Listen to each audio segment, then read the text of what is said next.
आवाज news, true voice. आदाब नाजरीन, आवाज न्यूज चैनल पर आपको खुशामदीद। सिद्दीपेट जिले दुब्बाका मंडल के पेद्दा चीकोड़ गांव के लकी वाइन शॉप में बेकायदगियां जारी है। मुकामी अफराद का कहना है कि सुबह से रात गए तक दुकान खोली जाती है, बेल्ट शॉप्स को शराब फरोख्त की जाती है और सड़कों पर नशे की हालत में हादसा पेश आ रहे हैं। अब तक 2 अफराद की जान जा चुकी है। आवाम का कहना है कि शिकायत के बावजूद कोई कार्रवाई नहीं हुई।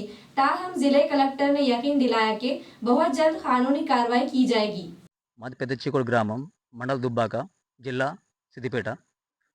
చీకోడులో ఉన్నటువంటి లక్కీ వైన్స్, ఆ లక్కీ వైన్స్ అనేది మా గ్రామ శివారులో మెయిన్ రోడ్‌లో ఉంది. కావున అది దానికి పరిమిట్ రూమ్ ఉన్న పరిమిట్ రూమ్‌లో గూడా ఎలాంటి వసతులు లేవు. ఆ వసతులు లేనందున టాయిలెట్స్ గావచ్చు, ఆళ్ళ పరిమిట్ రూమ్‌లో కూర్చోవడం, తాగడం గానీ, బయటనే రెవెన్యూ డిపార్ట్‌మెంట్ వాళ్ళ స్థలంలో గూడా అక్కడ కూర్చొని విచ్చలవిడిగా తాగి మద్యానికి గురవుతున్నారు. ఇంతకుముందు గూడా 2 యాక్సిడెంట్లు అక్కడ జరిగినాయి. చాలా యాక్సిడెంట్లు జరిగినాయి. ఇద్దరు చనిపోవడం జరిగింది. అలాగే కమ్మరపల్లి, అచ్చపల్లి అక్కడ స్టేజ్ దగ్గర గూడా బస్సు అక్కడ దిగి పిల్లలు చీకోడికి రావడం నడుచుకుంటా రావడం జరుగుతుంది. అక్కడ ఆకతాయి వాళ్ళు గూడా పిల్లల్ని కొంచెం వేధించడం జరుగుతుంది. రైతులు గూడా అదే రాకపోకలు అదే రోడ్డు గాబట్టి చాలా ఇబ్బందికి గురవుతున్నారు. అలాగే తాగిన బాటిల్ గూడా మద్యం బాటిల్ గూడా అక్కడనే ఉన్న రైతుల పొలాల్లో వేయడం జరుగుతుంది. కావున దీనికి ప్రభుత్వం గూడా మన కలెక్టర్ గారు గూడా ఈరోజు వినతి పత్రం ఇవ్వడం జరిగింది. అలాగే వారు గూడా మేము ఈరోజు ఇది వినతి పత్రం ఇవ్వడం జరిగింది. సో, కలెక్టర్ గారు గూడా ఈరోజు చర్య తీసుకుంటామని జెప్పేసి మాకు హామీ ఇవ్వడం జరిగింది.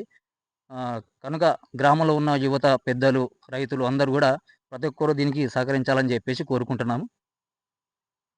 ఈరోజు కలెక్టర్ ఆఫీస్‌కి వెళ్లి గూడా ఈ వినతి పత్రం ఇవ్వడం జరిగింది. అక్కడ ఉన్నటువంటి కలెక్టర్ గారు గానీ, ఎక్సైజ్ అధికారులు గానీ తక్షణమే చర్యలు తీసుకుంటామని జెప్పేసి మాకు హామీ ఇవ్వడం జరిగింది. దీనికి మేము వాళ్ళకు మా కృతజ్ఞతలు తెలిపి మరీ రావడం జరిగింది. ఆహ్, గ్రామంలో ఉన్న యువత గానీ, ప్రతి ఒక్క రైతు గానీ, ప్రతి ఒక్కళ్ళు గూడా దీనికోసం ఆలోచించి ముందడుగేసి వాళ్ళు తగిన వసతులు కల్పించి వైన్స్‌ని వాళ్ళు నడుపుకుంటారా లేదా, తీసేస్తారా లేదా అనేది వాళ్ళ విజ్ఞతకే వదిలేస్తున్నాము. కాబట్టి ప్రతి ఒక్క యువత గానీ దీనికి కోసం ఆలోచించాలని జెప్పేసి కోరుతున్నాము.